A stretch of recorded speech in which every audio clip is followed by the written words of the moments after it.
Hey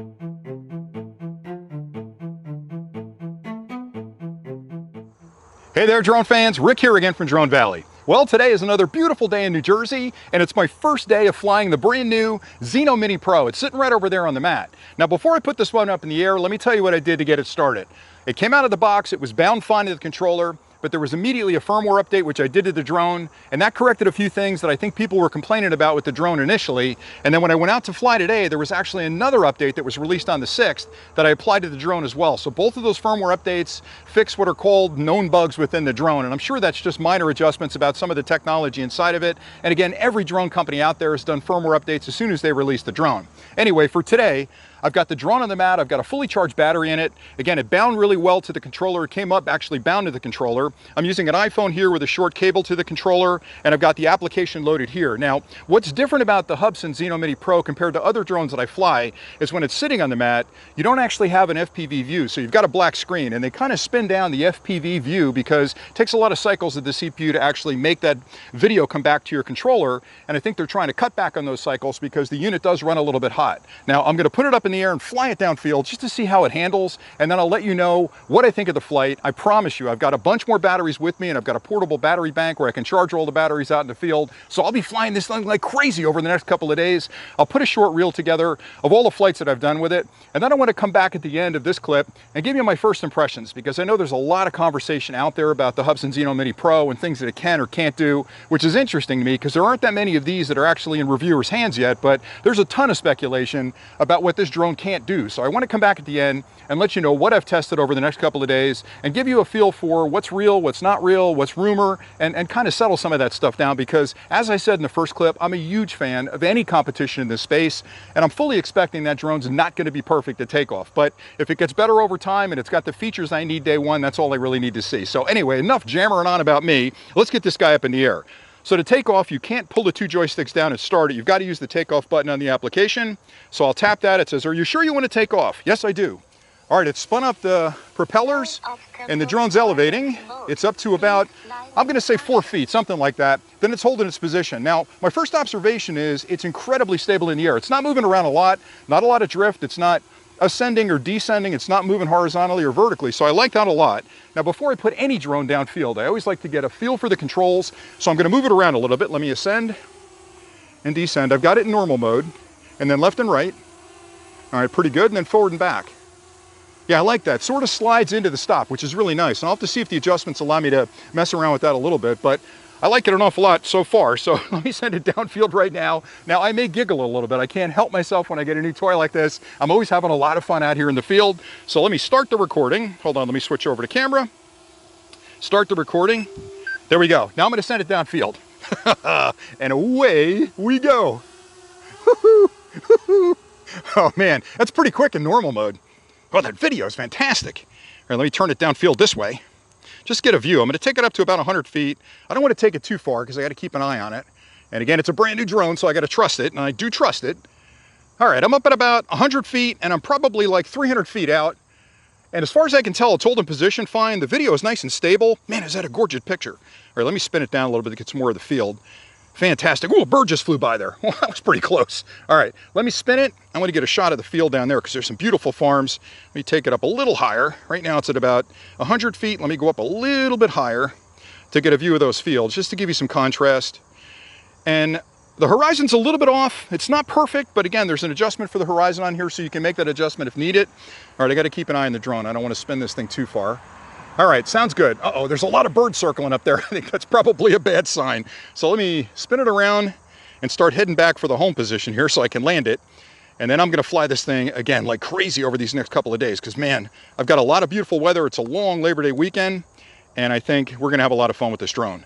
All right, so let me get it back here. I'm still in normal mode, and let me fly back to the home point and land it.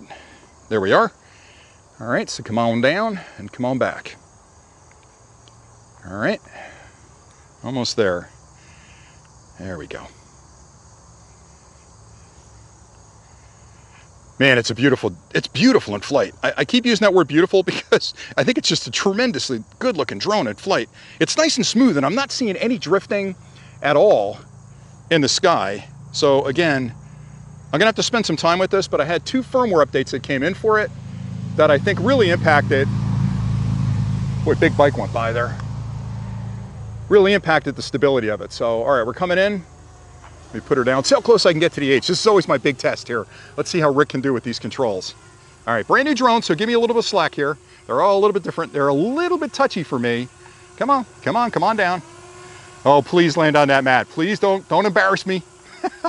Come on down. Oh, I got a little drift there. Now I'm gonna cheat a little bit and come back during the landing. Forward, forward, forward. Yeah. Ah. Okay, that was totally my fault. I'm going to count that as a mistake on my part because I had to mat at a little bit of an angle and it caught the front of it and kind of slid back. So, all right, so she's happy, I'm happy. Now stay tuned because what I'm going to do next is go fly in all my favorite places here around my home. There's a bunch of farms down there. There's a lake over there. They're cutting some hay on that side of the field on that side, so I'll try and get some of that on footage. And I'll get down to the shore over the next couple of days as well. That may not make this real, but the most important thing is if you stay tuned at the end of this, I'm going to actually give you sort of my impressions of the drone after having flown it a couple of days and try and address, at least initially, some of the things people were concerned about with the drone. I promise you that I will do extensive testing on some of the things that everybody seems to wonder about, like the heat. Does it have any issues with stability? How does it handle the zooming? Because I know there's some questions about the zoom pulling off and to the right. I think the firmware update fixed that, but I'm going to test that as well. Flight times, how long does it fly? So I'll test that. So if there are things you want me to check out on this drone, again, I got a ton of batteries and a ton of time, so I'm going to be spending a lot of time testing it out. Send me a note below in the comment section and I'll do what I can to build those tests into the schema we're going to work on over the next couple of weeks. So anyway, that's it for now. Stay tuned. I'll give you the real next, and then I'll come back with some final thoughts at the end and some impressions. Thanks.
I hope you enjoyed those video samples from the Zino Mini Pro, and now I'd like to give you a few of my initial impressions of the quad, because I've been lucky that we had a nice 4-day Labor Day weekend over the last couple of days, and I was able to get a lot of flight time in because we had pretty decent weather in New Jersey, and I think over those 4 days, I probably got 20 hours of flight time in on the drone. I was charging batteries like crazy. I was driving between locations, charging them on the way to the next location, just to get this up in the air and really get a good feel for how this quad performs up in the air.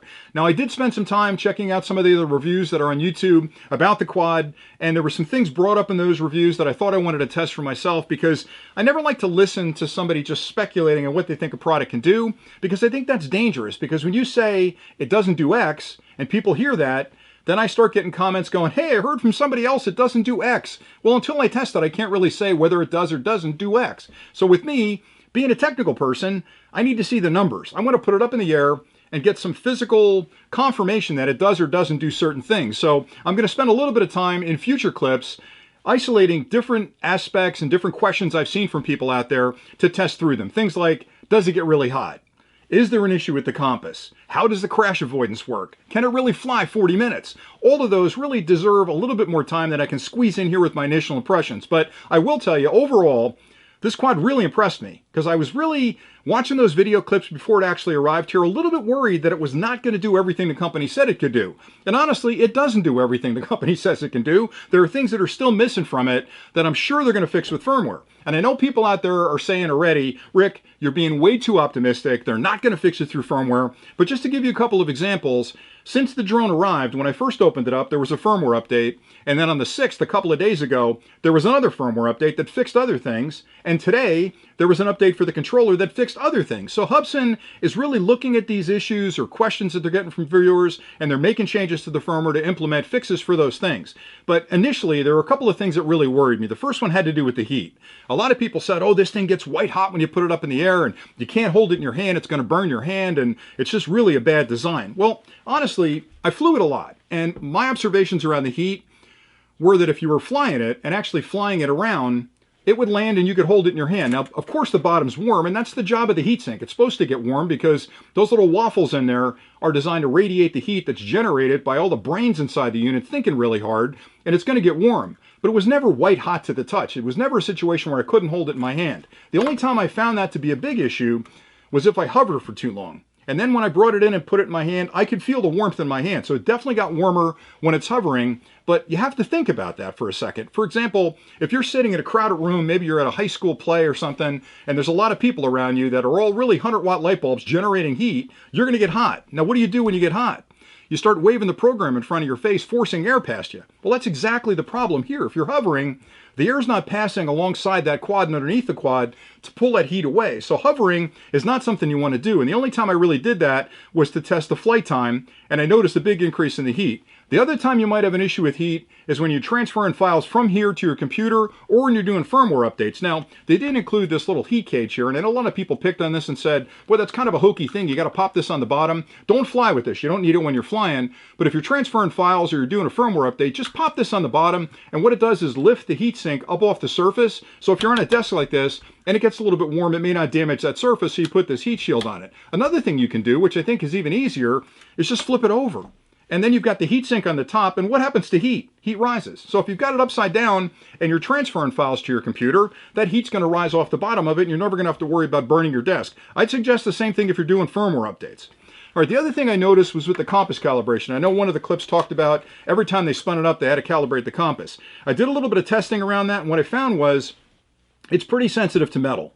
So if you spin it up anywhere near metal, if you got a big watch on, or you put it on a table that's got metal in it, or if you put it on a bench and there's metal underneath it, it can affect the compass. A little bit more than other quads that I fly. Most of the quads I fly, I'll do a compass calibration maybe once a week, if that, or if I'm moving between locations and I'm really far away from that first location, I'll compass calibrate it. With this one, I found initially when I was launching from my back deck, which has a lot of metal on it, there was a compass calibration about every 5th or 6th flight. But lo and behold, I went out in the grass, put it down on a mat. I never had to calibrate the compass. So I guess my suggestion there would be, it is going to be sensitive to compass calibrations if you're around a lot of metal. So just don't launch it around a lot of metal. Just be careful when you're going out in the field to take your watch off. Don't have a lot of metal on your phone, and you won't have any issues with it there. Now again, I'll test these a lot longer. I'm also going to test the hover time. Now I found from my experience that I felt a lot more airtime with this quad. I didn't do a breakdown to see how far I went, but I know I got over 30 minutes of flight time easily with it, and I tend to land the quad with about 20 to 30% battery life still in the quad. This is going to start nagging you when you get to 40% of your battery left, and then you can decide if you're going to continue to fly or bring it back home. I brought it back home at 40%, popped another battery, and went out and fly. So that's one thing you want to be aware of there with the flight time. So I fully expect that it's going to get probably to a dead battery, pretty close to the 40 minutes of flight time. But let's be honest, we all land the thing with 15 or 20% left on the battery anyway. For me, what that means is if on paper it's doing 40 minutes and everybody else is doing 32 minutes, gee, that's like another, I don't know, 25% of flight time. And that's important to me because when I'm up in the air and I'm on location, that extra 6 minutes or 7 minutes of flight time on target allows me to record a lot more video footage of that particular target. So I think that's a major bonus. All right, some of the nitpicky things that I didn't like about it that I'm sure they can fix with firmware, and I'm being as honest as I can here, I'm not trying to beat anybody up. I love being able to launch a quad by pulling these two sticks in and going to the bottom there. You can't do it with this one. The only way you can launch this is from the application. That's a really easy thing for them to fix. Another thing I'm not nuts about is it's a micro USB connection on the side and on the drone. Now I know a lot of people said, well, that's an old style of connector. I know from building products that with USB-C there's a licensing cost involved. So using micro USB, it's a free connection. Maybe that had something to do with their decision. I would have loved to have seen it be USB-C. More importantly, I'd love to see USB-C in the drone because there is no way to pop an SD card out of this and transfer it to my computer directly. So I've got to connect a cable up to it and transfer the files to my computer. Using micro USB, it's a much slower data transfer standard, so it's going to take me longer to get those files off. And as a consequence of that, it's going to get a little bit warmer. So would have been nice to see USB-C here. Maybe on the Zino Mini Pro 2, we'll see the USB-C connection. So again, those are minor things. One of the things that I didn't like was when I changed the metrics, or I should say the calculations for height and other things to imperial from metric. It changed in the application, but it didn't change on the controller. And again, I'm sure that's just a firmware update, but just be aware of that if you're okay with meters here, meters there, you're going to be working fine. But if you change this to imperial in the application, for me anyway, maybe I missed a setting, it stayed on meters on the control over here. So if I'm flying it, it's meters here, but it's metric, or I should say imperial in the application. And there's a few other minor things that I'm not going to spend a lot of time with. Oh, one other one that I would love to see fixed or changed is that the drone, as I mentioned earlier, doesn't give you FPV on the mat. And for some reason, I like seeing that camera view before I take off.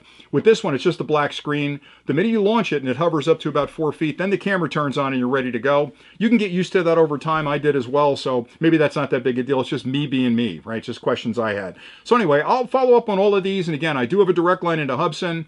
Spoke to the representative yesterday. I spoke to him again today. I've related all the things that I've seen to them. I have assurances from them that they're working on tweaking all the things that I'd mentioned. And I'm sure we'll get some updates really, really soon. I think it's super encouraging that they had 2 updates since this product hit the shore. I got to believe they're going to be doing others. And I can tell you that for them, this is a big launch. And it's a big product entering the market. It's in sort of that 800-pound gorilla zone where everybody else is building mini quads. And I think they're really serious about making this one work. And from my experience flying it over those 20 hours, did everything I needed to do. I thought the footage was crisp. I really enjoyed the flight controls. And it never misbehaved, which is a really important thing because I test a lot of quads. There are quads I put up in the air, and within 30 seconds they're heading for a tree and I lose control of them. You don't see me reviewing those on the channel. So the fact that it behaved when it was up in the air is a really good thing for me. So anyway, that's where they're at. If you have questions or comments, drop those in the comments below. I promise I'll get back to you. I'll also add them to my test list of things I'm going to be testing over the next couple of weeks.